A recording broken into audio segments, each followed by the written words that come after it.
ഈ അടുത്തിടെ international labour organisation പുറത്തുവിട്ട ചില കണക്കുകൾ, അതായത് തൊഴിലുമായിട്ട് ബന്ധപ്പെട്ട് ചില കണക്കുകൾ, അത് അന്താരാഷ്ട്ര രംഗത്തെ എല്ലാ രാഷ്ട്രങ്ങളെ പറ്റിയുള്ള കണക്കുകളുമുണ്ട്, അതോടൊപ്പം ഇന്ത്യയെ പറ്റിയുള്ള കണക്കുമുണ്ട്. അപ്പോൾ ഇന്ത്യയെ പറ്റിയുള്ള കണക്ക് എന്താണ് നമുക്ക് തരുന്ന സൂചന? അതായത് ഈ ഇന്റർനാഷണൽ ലേബർ ഓർഗനൈസേഷൻ എന്ന് പറയുമ്പോൾ തന്നെ 1919 നിലവിൽ വന്നതാണ്. യുണൈറ്റഡ് നേഷൻസ് 1945 നിലവിൽ വരുന്നത്, രണ്ടാം ലോക മഹായുദ്ധത്തിന് ശേഷം. അതേ സമയത്ത് ഇന്റർനാഷണൽ ലേബർ ഓർഗനൈസേഷൻ 1919 നിലവിൽ വന്ന ഒരു അന്താരാഷ്ട്ര തൊഴിലാളികളുടെ ക്ഷേമം മുൻനിർത്തി പ്രവർത്തിക്കുന്ന സംഘടനയാണ്. അപ്പൊ ആ സംഘടന അതത് കാലഘട്ടത്തിൽ ലോകത്തെ തൊഴിൽ സൃഷ്ടിയെ പറ്റി, അതിൻ്റെ അപാകതകളെ പറ്റി, എങ്ങനെ അത് പരിഹരിക്കാമെന്നതിനെ പറ്റി, തൊഴിലാളികളുടെ ക്ഷേമത്തെ പറ്റി, അവർക്ക് ക്ഷേമപൂർവം ജീവിക്കാൻ കഴിയണമെങ്കിൽ ഏത് തരത്തിലാണ് അവർക്ക് കോമ്പൻസേഷൻ, അവർക്ക് അതായത് ജോലിക്ക് കൂലി കൊടുക്കേണ്ടത്, ഇത്തരം കാര്യങ്ങളെ പറ്റിയൊക്കെ അതാത് ഘട്ടങ്ങളിൽ കൺവെൻഷൻ, ആഗോള കൺവെൻഷൻ നടത്തി അതിൽ തീരുമാനങ്ങൾ എടുക്കും. അപ്പൊ ആ തീരുമാനങ്ങൾ എടുക്കുമ്പോൾ അതിലെ അംഗരാഷ്ട്രങ്ങളെല്ലാം പങ്കെടുക്കുകയോ അല്ലെങ്കിൽ അംഗരാഷ്ട്രങ്ങളെല്ലാം ആ തീരുമാനങ്ങളിൽ ഒപ്പിട്ട് അവരും അത് തന്നെ ഫോളോ ചെയ്യും എന്ന് സമ്മതിക്കുന്നതാണ്. അപ്പൊ ഇവിടെ 2000 ഒരു ലേബർ കൺവെൻഷൻ ഉണ്ടായിരുന്നു, ILO കൺവെൻഷൻ. ആ കൺവെൻഷനിൽ എടുത്ത ചില നയ തീരുമാനങ്ങളുണ്ട്. അതായത് ഒരു തൊഴിലാളിയുടെ ജോലി ഡീസന്റ് ജോബ് ആയിരിക്കണമെങ്കിൽ, അതായത് മാന്യമായ തൊഴിലായിരിക്കണമെങ്കിൽ എന്താണ് വേണ്ടത് എന്ന് അവിടെ പറയുന്നുണ്ട്. എന്താണ് വേണ്ടത്? കൺവെൻഷനിൽ നമ്മൾ 2010 കൺവെൻഷനിൽ ഇന്ത്യ ഒപ്പിടുന്നത് 2010. അപ്പൊ ആ കൺവെൻഷനിൽ എന്താ പറയുന്നത്? ഒരു തൊഴിൽ മാന്യമാണ് അല്ലെങ്കിൽ ഡീസന്റ് ആണ് എപ്പോൾ? ഒന്ന്, തൊഴിലിൽ സ്ഥിരതയുണ്ടായിരിക്കുക, അതായത് ഹയർ ആൻഡ് ഫയർ പാടില്ല. ഇന്ന് വാന്നും പറഞ്ഞ് വിളിച്ചു കയറ്റുക, നാളെ വരണ്ടാന്നും പറഞ്ഞ് ഇറക്കി വിടുക, അത് പാടില്ല. അതാണ് നോ ഹയർ ആൻഡ് ഫയർ. അത് ഹയർ ചെയ്യാം, ഹയർ ചെയ്താൽ അവര് അവിടെ ജോലി ചെയ്യണം. Okay, that is one thing. 2, മാന്യമായ വേതനം കൊടുക്കണം. എന്താണ് ഈ മാന്യമായ വേതനം എന്ന് പറഞ്ഞാൽ? അതായത് അന്തസ്സോടെ ജീവിക്കാൻ, ഒരു കുടുംബസ്ഥനാണെങ്കിൽ സ്വന്തം കുടുംബത്തെ അന്തസ്സോടെ ജീവിക്കത്തക്ക ഒരു നിലവാരം പുലർത്തത്തക്ക തരത്തിലുള്ള വേതനമായിരിക്കണം കൊടുക്കുന്നത്. 3, സോഷ്യൽ ഡയലോഗ്. അതെ, ഡയലോഗ് എന്ന് പറഞ്ഞാൽ എന്താണ്? അതായത് ഈ ജോലി ചെയ്യുന്ന സ്ഥാപനത്തിൽ തൻ്റെ ജോലിയുടെ കണ്ടീഷൻസ്, ജോലിയുടെ സാഹചര്യം ഒക്കെ മെച്ചപ്പെടുത്താനായിട്ട് എംപ്ലോയറുമായിട്ട് സംസാരിക്കാൻ, ആശയവിനിമയം നടത്താനുള്ള അവകാശം എന്ന് വെച്ചാൽ യൂണിയനൈസ് ചെയ്യാനുള്ള അവകാശം. പക്ഷെ യൂണിയനൈസ് ചെയ്യാനുള്ള അവകാശമാണ് എന്ന് വിചാരിച്ച് കേരളത്തിലെ പോലെ മുതൽ മുടക്കുന്നവന്റെ ചെകിട്ടത്തടിക്കുകയും അത് കോടതിയുടെ ചെവിട്ടത്ത് കൊണ്ട് അടിയാണ് എന്ന് കോടതിയെ കൊണ്ട് പറയിക്കുകയും ചെയ്യുന്ന തരത്തിലുള്ള ട്രേഡ് യൂണിയനിസം അല്ല ഞാൻ ഉദ്ദേശിക്കുന്നത്.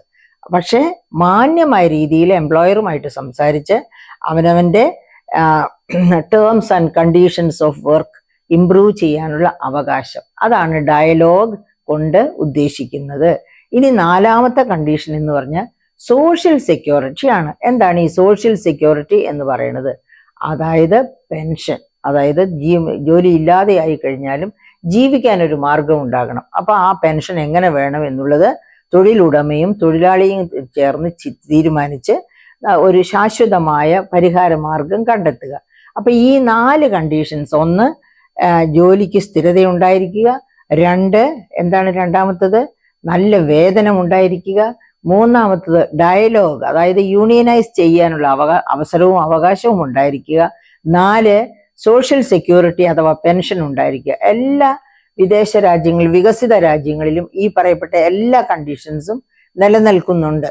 പക്ഷേ കണ്ടീഷൻസ് നിലനിൽക്കുന്നുണ്ട് എന്ന് പറയുമ്പോൾ ഇപ്പൊ ഞാൻ അമേരിക്കയുടെ കാര്യം തന്നെ എടുക്കാം. അമേരിക്കയിലെ അഭിജിത് ബാനർജി, അതായത് 2019 സാമ്പത്തിക ശാസ്ത്രത്തിനുള്ള നോബൽ പ്രൈസ് പങ്കിട്ടവരിലെ മുഖ്യനായ സാമ്പത്തിക ശാസ്ത്രജ്ഞനാണ് നമ്മുടെ ബംഗാളിൽ നിന്നുള്ള അഭിജിത് ബാനർജി. ബാനർജി എഴുതിയ ഒരു പുസ്തകമുണ്ട്, what the economy needs now. Indian economic വേണ്ടി എഴുതിയ ബുക്കാണ്. 2019 അദ്ദേഹം പബ്ലിഷ് ചെയ്ത ബുക്ക്. നോബൽ പ്രൈസ് കിട്ടിയ പൂവർ എക്കണോമിക്സിനാണ് ഈ ബുക്ക്, അതിനുശേഷം എഴുതിയതാണ്. അപ്പം ഈ പുസ്തകത്തിൽ അദ്ദേഹം പറയുന്നത് എങ്ങനെയാണ്, പിന്നെ ഈ നോ ഹയർ ആൻഡ് ഫയർ എന്ന് ഞാൻ നേരത്തെ പറഞ്ഞല്ലോ, ഒരു ILO കൺവെൻഷനിലെ ഒന്നാമത്തെ condition no hire and fire, അതായത് ആൾക്കാരെ ജോലിക്ക് നിർത്തി പിരിച്ചുവിടുക, ഒരു ദിവസം ജോലിക്ക് പിന്നെ അടുത്ത ദിവസം പിരിച്ചുവിടുക, അങ്ങനെയല്ല, പാടില്ല എന്നാണ് ILO പറയുന്നത്. പക്ഷെ അമേരിക്കയിലൊക്കെ നിലനിൽക്കുന്ന സിസ്റ്റം അങ്ങനെ ഹയർ ആൻഡ് ഫയറേ ഇല്ല. പക്ഷേ ഒരു കണ്ടീഷനുണ്ട്, നിങ്ങളുടെ കപ്പാസിറ്റി, അതായത് കെടുകാര്യസ്ഥതയല്ല, വർക്ക് എഫിഷ്യൻസി പ്രൂവ് ചെയ്തിരിക്കണം. ഓരോ പ്രാവശ്യവും നിങ്ങൾക്ക് ഇൻക്രിമെന്റ് കിട്ടുന്നതും നിങ്ങൾക്ക് പ്രൊമോഷൻ കിട്ടുന്നതും ഒക്കെ നിങ്ങളുടെ വർക്ക് എഫിഷ്യൻസിയുടെ ഇതിലായിരിക്കും. അപ്പോൾ വർക്ക് എഫിഷ്യൻസി കാണിക്കാത്തവരെയോ എങ്ങനെയായിരിക്കും അവർ ശിക്ഷിക്കുക? എങ്ങനെയായിരിക്കും ശിക്ഷിക്കുക എന്ന് അഭിജിത് ബാനർജി പുസ്തകത്തിൽ കൃത്യമായിട്ട് പറയുന്നില്ല. പക്ഷെ നമുക്ക് ഊഹിക്കാം, ഇരുന്നിടത്തിൽ തന്നെ ഇരിക്കുക, ഒരുപക്ഷെ പ്രൊമോഷനോ ശമ്പള പരിഷ്കരണമോ അല്ലെങ്കിൽ അങ്ങനെയൊന്നും കിട്ടാത്ത ഒരവസ്ഥയായിരിക്കും അത്തരക്കാർക്ക് വരിക. എന്തായാലും എഫിഷ്യൻസിയെ പ്രൊമോട്ട് ചെയ്യണം, അത് ഏത് സമൂഹത്തിലാണെങ്കിലും, അതിൽ സംശയമില്ല. അപ്പൊ അങ്ങനെ ഈ ILOയുടെ 4 കണ്ടീഷൻസ് ഒക്കെ കിടക്കുകയാണ്. എന്നിട്ട് നമുക്ക് ഇന്ത്യയുടെ എംപ്ലോയ്മെന്റ് സിറ്റുവേഷൻ എന്താണ്, ILO എന്ത് പറയുന്നു, അതുപോലെ തന്നെ മറ്റ് അതിനോടൊപ്പം ചേർന്ന് പ്രവർത്തിച്ച വേറെ ചില ഇൻസ്റ്റിറ്റ്യൂഷൻസും ഉണ്ട്. ആ ഇൻസ്റ്റിറ്റ്യൂഷൻസും ഒക്കെ എന്താണ് നമ്മുടെ തൊഴിലിനെ പറ്റി പറയുന്നത് എന്ന് നമുക്ക് നോക്കാം. അതായത് ഒന്നാമത് തന്നെ പറയുന്നത് 2000-നും 2024-നും ഇടയ്ക്ക് ഇന്ത്യയിലെ യൂത്തിന്റെ ഇടയിലുള്ള അൺഎംപ്ലോയ്മെന്റ്, തൊഴിലില്ലായ്മ നിരക്ക് 83% മുകളിലായി എന്നാണ് അതിലെ ഏറ്റവും ഭീതിജനകമായ കണ്ടെത്തൽ. എന്താണ്, യൂത്തിന്റെ ഇടയിലുള്ള അൺഎംപ്ലോയ്മെന്റ്, അതായത് ഹയർ സെക്കൻഡറി എങ്കിലും പാസ്സായ, അതിനേക്കാൾ കൂടുതൽ ഉയരത്തിലേക്കുള്ള പഠനം കാണും, പക്ഷെ ഹയർ സെക്കൻഡറി എങ്കിലും പാസ്സായ തരത്തിലുള്ള യൂത്ത് 83%, 83.3% യൂത്തും അൺഎംപ്ലോയിഡ് ആണ് എന്നാണ് ആ പഠനം കാണിക്കുന്നത്. അപ്പോൾ ഇങ്ങനെ അൺഎംപ്ലോയ്മെന്റ് ഉണ്ട്.